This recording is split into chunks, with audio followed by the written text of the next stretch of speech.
हरियाणा में जरूरत थी धरने प्रदर्शन? 100% जरूरत थी। पूरा देश इस मामले में पश्चिम बंगाल के जो निर्दोष कार्यकर्ता भारतीय जनता पार्टी को, राष्ट्रीय स्वयंसेवक संघ को निशाना बना के जिस तरह से राजनीतिक हत्याएं की गई है, इस दुख की घड़ी में हम उनके साथ हैं, पूरा देश उनके साथ है। कश्मीर से कन्याकुमारी तक पूरा देश एक है, इसलिए जरूरत थी भाई साहब। जैसे 14 अप्रैल को डॉक्टर भीमराव अम्बेडकर की जयंती थी, पार्टी ने सभी नेताओं ने पूरी हाजिरी लाई थी।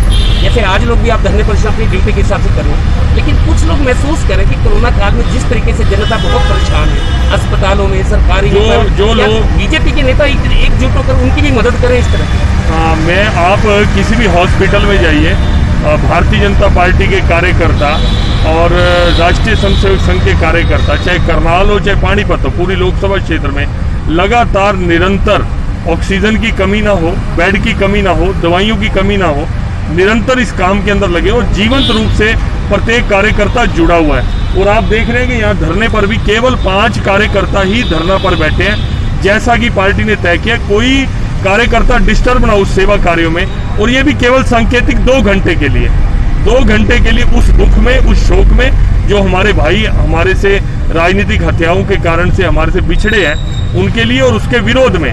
और विरोध तृणमूल कांग्रेस का नहीं, कांग्रेस पार्टी का भी और कम्युनिस्ट पार्टी का भी। जिस तरह चुनाव से पहले उन्होंने अपना सारा वोट उनको ट्रांसफर किया, तृणमूल कांग्रेस जीत के बाद भी खुश नहीं है, फ्रस्ट्रेटेड है। खुद ममता बनर्जी चुनाव हार गई और उन्हें लगता है कि 2.5 करोड़ मतदाताओं ने पश्चिम बंगाल में भारतीय जनता पार्टी को वोट दे दिया। भारतीय जनता पार्टी की 3 सीट थी और कहां सीटें पहुंच गई। कांग्रेस और कम्युनिस्ट पार्टी बिल्कुल जीरो होगी, तृणमूल कांग्रेस के साथ खड़ी होगी। राजनीतिक हत्याएं लगातार अनेक वर्षों से तृणमूल कांग्रेस के गुंडे करते रहे हैं, लेकिन चुनाव के बाद जिस तरह से निशाना करके किया गया कि आपने चुनाव में हमारी मदद नहीं की, हमारे सामने खड़े हुए, आप लोगों ने भारतीय जनता पार्टी को वोट क्यों किए, इस घृणा के साथ, इतनी घृणा की राजनीति।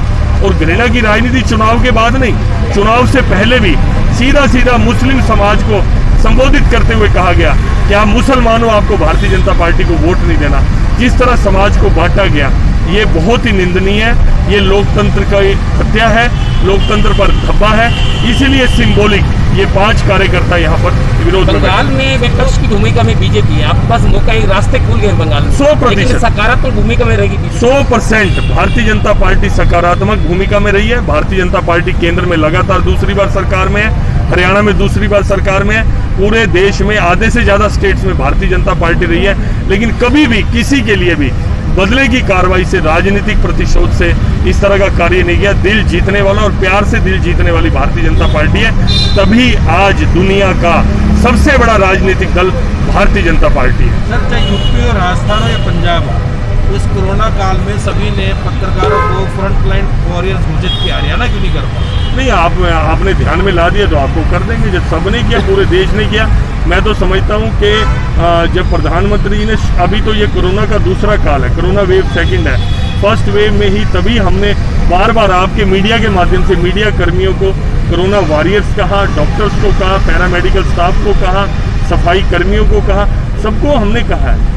लेकिन उन्होंने जब घोषित किया फ्रंटलाइन वॉरियर, आप ये घोषित करने वाला कोई आपका नोटिफिकेशन हमें दे दो, आप उसी तर्ज में घोषित करवाना चाहते होंगे, वैसा भी हो जाएगा। आप तो पत्रकार समाज के प्रमुख आगू हैं, आपने कभी भी कोई बात कही है वो पूरी हुई है, ये अब भी पूरी होगी। सोशल मीडिया पे कोई प्राइवेट हॉस्पिटल की, हाँ, लॉकडाउन में धरना था, परमिशन लेके 5 लोगों का, धारा 144 लगी हुई है, 5 लोगों के लिए परमिशन लिया। आज सोशल मीडिया पे एक हॉस्पिटल के बारे में बहुत ज़्यादा ज्यादती हो रही लोगों के साथ। पिछले 15 दिन से डिस्ट्रिक्ट लेवल में कमेटियाँ बनी है प्राइवेट हॉस्पिटल में अगर कोई शिकायत है, लेकिन सीएमओ साहब ने, मेरे को नहीं लगता किसी एक में भी एक्शन हुआ। और इस मामले में भी नहीं, अगर आप कोई मामला एक्शन के वो कंप्रोमाइज कराने की, कथूरिया जी कोई मामला ऐसा है तो आप संज्ञान में ला सकते हैं, उसके ऊपर पूरा एक्शन होगा। रेगुलर हमारी डिस्ट्रिक्ट मॉनिटरिंग कमेटी की बैठक होती है, सीएमओ साहब उसमें बैठते हैं, जो बात है दोनों पक्ष की करके न्यायपूर्ण बात होगी। रात में एक हॉस्पिटल के लिए पेशेंट के जो परिवार है, उन्होंने जो डीसी साहब ने जो नंबर जारी किया था उस पर फोन किया, पुलिस की जिप्सी आई, लेकिन वो भी कुछ करने करके वापिस चली गई। ऐसा कोई मामला आप मेरे ध्यान में लाइए, हॉस्पिटल का है आप कोई ऐसा मामला मेरे ध्यान में लाइए। 100% सरकारी एजेंसियां है, पूरा आपका प्रशासन सरकारी एजेंसी इस समय मेडिसिन के लिए, बेड्स के लिए, ऑक्सीजन के लिए सभी इस काम में जुटे हुए हैं, सोशल वर्कर जुटे हुए हैं, जिनके घर सभी के सभी कोविड पॉजिटिव हैं, उनके घर खाने की दिक्कत ना हो। लोग स्वयंसेवी संस्थाएं से अगर इस तरह की फिर भी 2-4 घटनाएं नज़र से बचती हैं तो ध्यान में लानी चाहिए।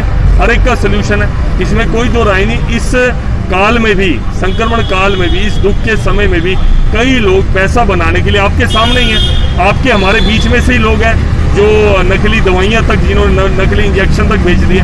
लेकिन पुलिस की मुस्तैदी और प्रशासन की मुस्तैदी पूरी कड़ाई चल रही है, पूरा एक्शन मोड में चल रहा है। अच्छा काम करने वालों को भी अप्रिशिएट करना चाहिए, मैं तो यही मानता हूँ। अच्छे डॉक्टर्स भी हैं जो अपनी जान की बाजी लगाकर आज हर आदमी की सेवा में लगे। पूरा परिवार डॉक्टर्स का भी कोरोना पॉजिटिव हुआ, लेकिन उसके बाद भी उन्होंने सेवा का कार्य नहीं छोड़ा। अच्छे काम को अप्रिशिएट करना चाहिए, गलत करने वाले को पनिश करना चाहिए।